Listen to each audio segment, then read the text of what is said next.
भारतेंदु हरिश्चंद्र द्वारा चर्चित नाटक उनकी, जिसका नाम अंधेर नगरी है, उस पर हम लोग अपनी बातचीत करेंगे।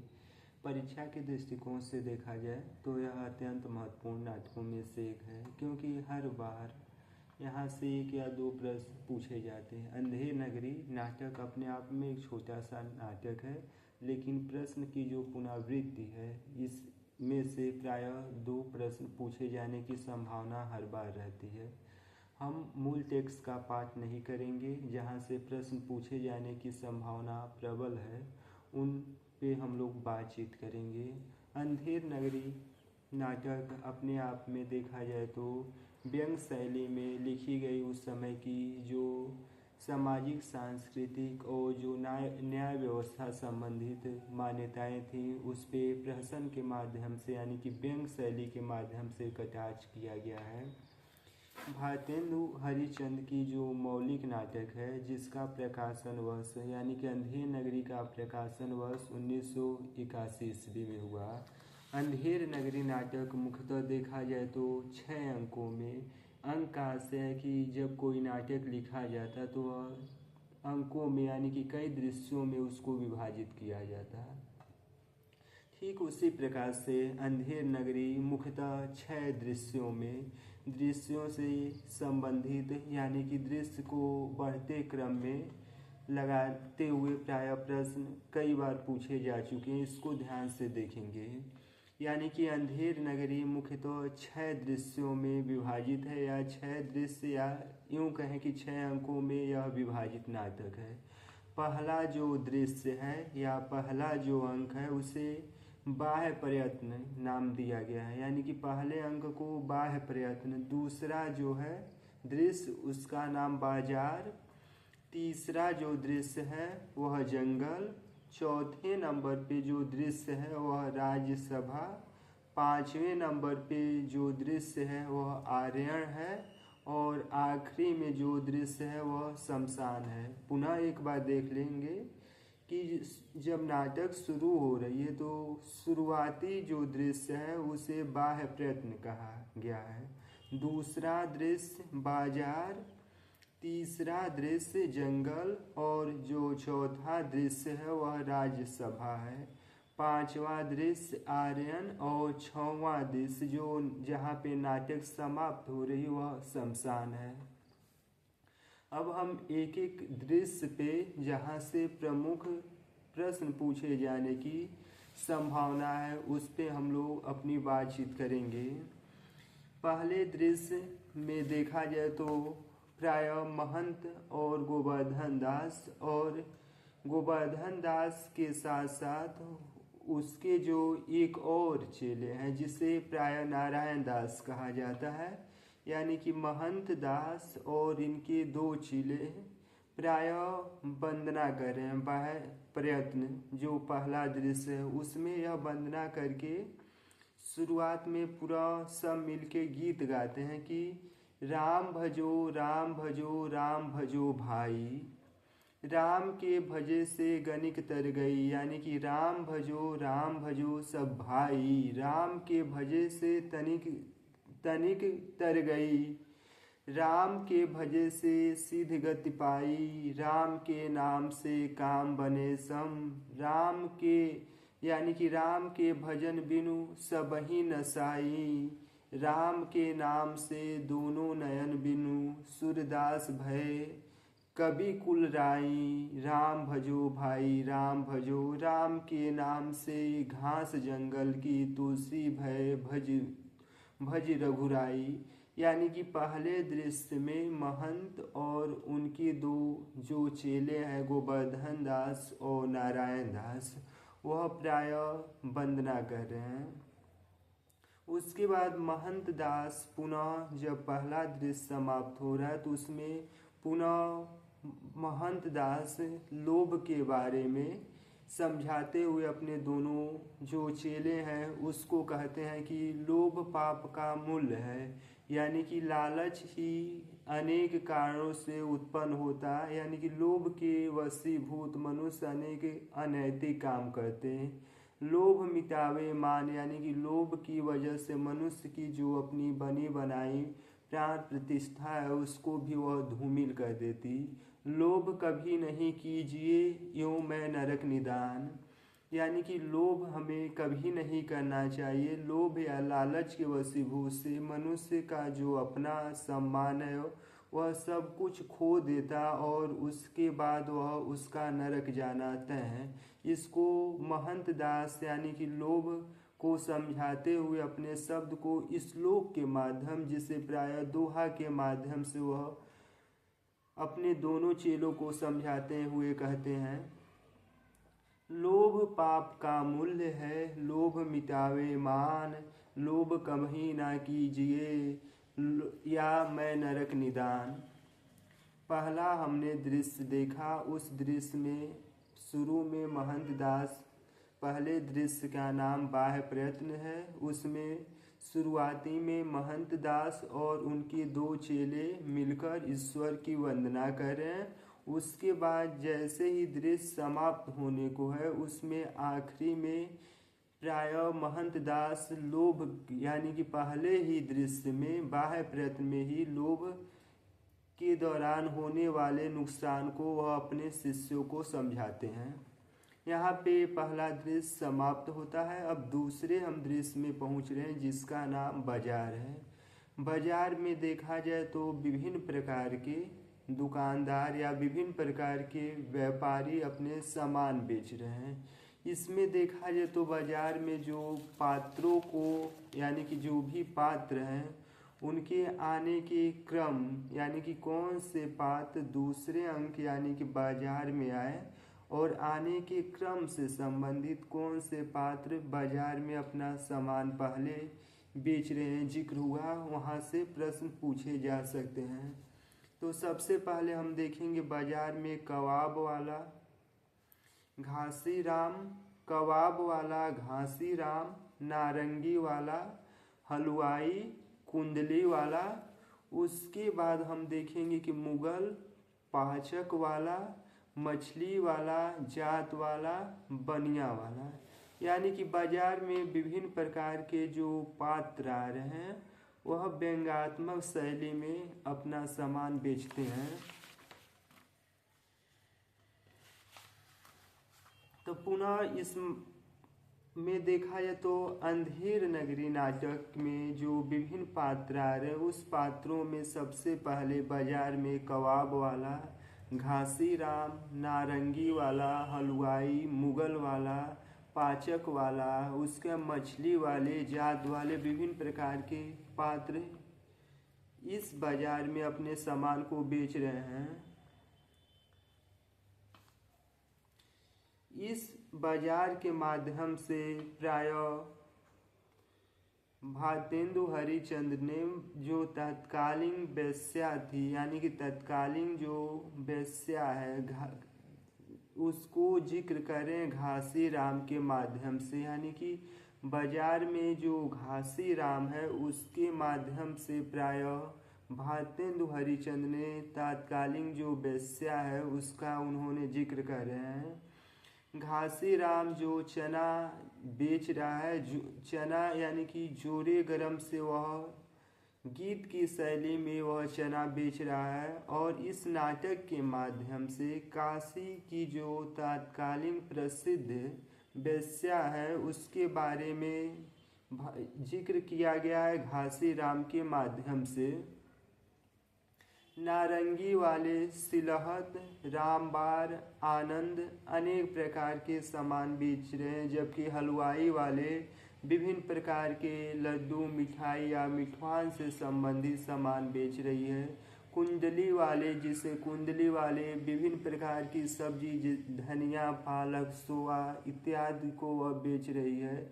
मुगल वाले अखरोट, बादाम, किशमिश से संबंधित वह सामान बेच रहे हैं।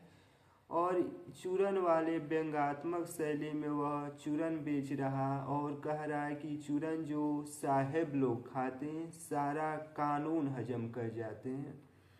इस तरह से उस मेले में या उस बाजार में एक जात वाले हैं जो जात बेच रहे हैं, ब्राह्मण से बनिया, बनिया से वह ब्राह्मण बना देते हैं। गौर करने वाली बात इसमें ये है कि उस बाजार में जो भी वस्तुएं मिल रही हैं या जो भी वस्तुएं बेची जा रही हैं टके के शेर में बेची जाती हैं। गोवर्धन दास सामान लेने के क्रम में वह हलवाई के पास पहुंचता है और यहाँ से प्रश्न पूछा जा सकता है कि सबसे पहले अंधेर नगरी किस पात्र के दौरान जिक्र किया गया। यानी कि गोवर्धन दास हलवाई के पास पहुंचता है और हलवाई से उस नगर के बारे में, यानी कि इस नगर का क्या नाम है उसके बारे में वह पूछता है। तो हलवाई उस नगर को प्रायः अंधेर नगरी के नाम से बताता है और राजा का नाम पूछता है तो राजा का नाम चौपत राजा कहते हैं। यानी कि हलवाई के माध्यम से सबसे पहले उस नगर के बारे में गोवर्धन दास को जानकारी प्राप्त होती है और गोवर्धन दास को 7 पैसे, यानी कि गोवर्धन दास को 7 पैसे जो भिक्षा के रूप में मिली थी उसका 3.5 सेर मिठाई लेकर वह बहुत ही प्रसन्न होके गीत गाते हुए अंधेर नगरी चौपत राजा गीत गाते हुए वह बाजार से पुनः बाहर निकल जाता है।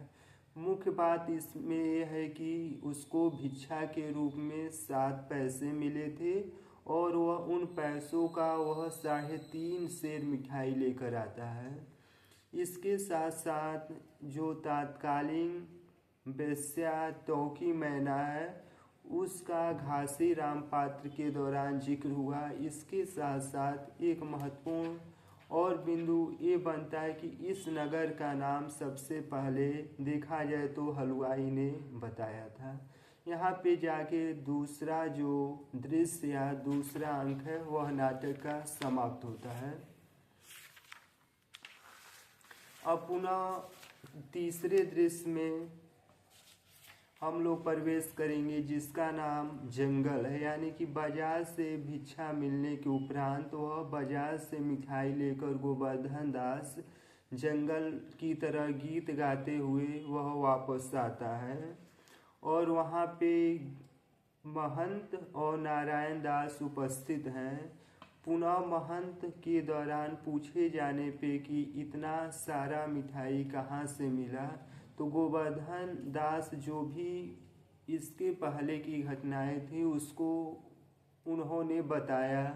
महंत दास ने आश्वासन दिए कि ऐसे नगर में रहना उचित नहीं है जहाँ कोयल और कौवे में किसी प्रकार का भेदभाव न हो, जहाँ सब कुछ पैसे के वास्ते यानी कि टके के वास्ते बेचा और पोसा जा, उस नगर में रहना उचित नहीं है। वह प्रायः गोवर्धन दास और नारायण दास को इस नगर को छोड़कर दूसरे जगह जाने की चर्चा करते हैं, लेकिन गोवर्धन दास वह जाने को तैयार नहीं होता। तो नारायण दास गुरु के साथ चला जाता। तब महंत दास पुनः कहते हैं कि जीवन में जब भी मुसीबत की घड़ी आए तो मुझे याद करना, मैं आ जाऊंगा तुम्हारी रक्षा करने के लिए। इन्हीं शब्दों को अपने इस दोहे के माध्यम से महंत दास समझाते हुए तीसरे अंक जिसका नाम जंगल है उसमें यह कहते हैं, सेत सेत सब एक से जहाँ कपूर कपास, ऐसे देश कुदेश में कबहू न कीजिए वास। कोकिला बायस एक सम पंडित मूरख एक, इंद्रायण दरिमन विषय जहाँ नेहु विवेक। बसिए ऐसे देश न कनक वृष्ट जो होए, रहिए जो दुख पाई प्राण दीजिए। इस प्रकार से तीसरा अंक समाप्त होता। अब हम लोग चौथे दृश्य में पहुँचेंगे या चौथे अंक में पहुँचेंगे। चौथा अंक में देखा जाए तो राज्यसभा है। राज्यसभा में एक राजा है जो बौद्धिक स्तर पे और शारीरिक स्तर पे निष्क्रिय व्यक्ति हैं, यानी कि जिन्हें राजा बनने योग्य क्षमता नहीं है, लेकिन हमारी देश की स्थितियां ऐसी थीं कि वह राजा बन चुके हैं। उसमें विभिन्न प्रकार की जनताएं हैं। राजा प्रायः सूपनेखा के नाम से वह डर जाते। मंत्री बार बार उन्हें समझाने का प्रयास करते।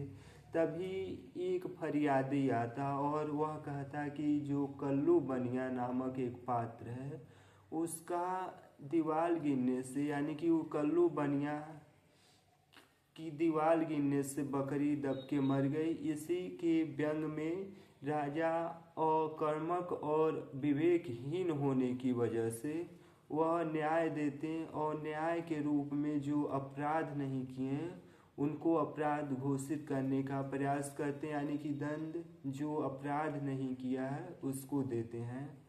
तो इस दोहे में प्रमुख प्रश्न पूछे जाने का, यानी कि राज्यसभा का जिक्र किस अंक में हुआ? सही जवाब यानी कि चौथे अंक में राज्यसभा का जिक्र हो रहा। उसके साथ साथ जो भी पात्र आ रहे हैं फरियाद ये लेकर, उनके आने के क्रम, यानी कि कौन सा पात्र पहले आया, उसके बाद कौन सा पात्र आया, प्रश्न पूछे जाने की संभावना बनी रहती। तो सबसे पहले हम देखेंगे चौथे अंक में फरियादी के रूप में सबसे पहले कल्लू बनिया फरियाद लेके आता। कल्लू बनिया के बाद कारीगर, उसके बाद चूने वाला, उसके बाद भिष्टी, उसके बाद कसाई, उसके बाद गड़ेरिया, उसके बाद कोतवाल। यानी कि फरियादी के पास पेश होने का क्रम कल्लू बनिया, कारीगर, चूने वाला, भिष्टी वाला, कसाई, गड़ेरिया, कोतवाल। और इस प्रकार से सजा कोतवाल को, यानी कि सजा घुमा फिरा के कोतवाल को सजा के रूप में फांसी की सजा सुनाई गई।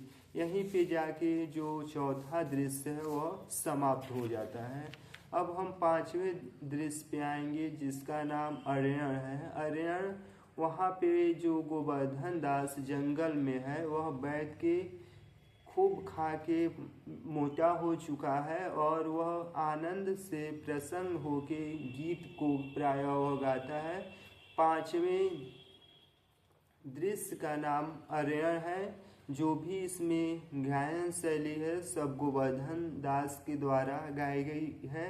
प्राय यहाँ से प्रश्न पूछे जाने की संभावनाएं बनी रहती हैं। अंधेर नगरी अनभुज राजा, तके शेर भाजा तके शेर खाजा। नीच ऊंच सब एक ही, ऐसे जैसे भयहूँ पंडित तैसे। जाति पात पूछे ना कोई, हरि को भजे सो हरि का होए। बेस्या जोरू एक समाना, बकरी गौहूँ एक कर जाता। इस प्रकार से गोवर्धन दास वहाँ पे आनंदमय जिंदगी यापन कर रहा। तब तक राजा के दौरान, यानी कि फांसी की सजा कोतवाल को सुनाई गई थी। फंदा बड़ा होने की वजह से किसी ऐसे व्यक्ति को तलाश की जा रही थी कि जिसका गले में फांसी की फंदा आ जाए। मुश्किल से सैनिकों की नज़र प्रायः जिसे पहला प्याला दूसरा प्यादा के नाम से कहा गया है, नज़र गोवर्धन दास पे पड़ जाती और गोवर्धन दास को फांसी देने के लिए वह पकड़कर राज्यसभा में लेके जाते हैं। इसमें प्रमुख रूप से देखा जाए तो प्रश्न के रूप में पहला प्यादा जो कहता उद्धरण पूछा जा सकता है कि इस राज्य में साधु महात्मा इन्हीं लोगों की तो दुर्दशा है और इस राज्य में साधु महात्मा इन्हीं लोगों का तो दुर्दशा, यानी कि फांसी तुम्हें ही होगी। इस प्रकार से देखा जाए तो पांचवा दृश्य समाप्त हो जाता। अब हम छवें दृश्य में प्रवेश करेंगे जिसका नाम शमशान है। इस दृश्य में देखा जाए तो फांसी का तख्ता लगा हुआ है। गोवर्धन दास को फांसी देने वाले ही हैं। तभी गोवर्धन दास जो गुरु कह रहे हैं कि आपातकाल, यानी कि किसी संकट के समय मुझे याद करना, और उसी समय गोवर्धन दास प्रायः गुरु को याद करता। गुरु उनके साक्ष प्रकट हो जाते और पुनः आपस में विचार विमर्श दोनों करते हैं गुरु चेले कि इस समय जो फांसी पे चढ़ेगा वह सीधे वैकुंठ जाएगा। इस क्रम को सुन के राजा मंत्री और सिपाही आपस में पहले हम फांसी पे जाएं, हम फांसी पे जाएं, अनेक प्रकार की उहा पुहा चलती है। इसके बाद राजा स्वयं निर्णय लेता है कि राजा के होते हुए फांसी पे वह ही जाएगा। यहाँ पे जाके हमारा नाटक समाप्त हो जाता। अंत में एक श्लोक है, जहाँ न धर्म न बुद्धि न नीति न सुजान, ते ही ऐसे ही आपहु नसे न चौपत राजा। धन्यवाद।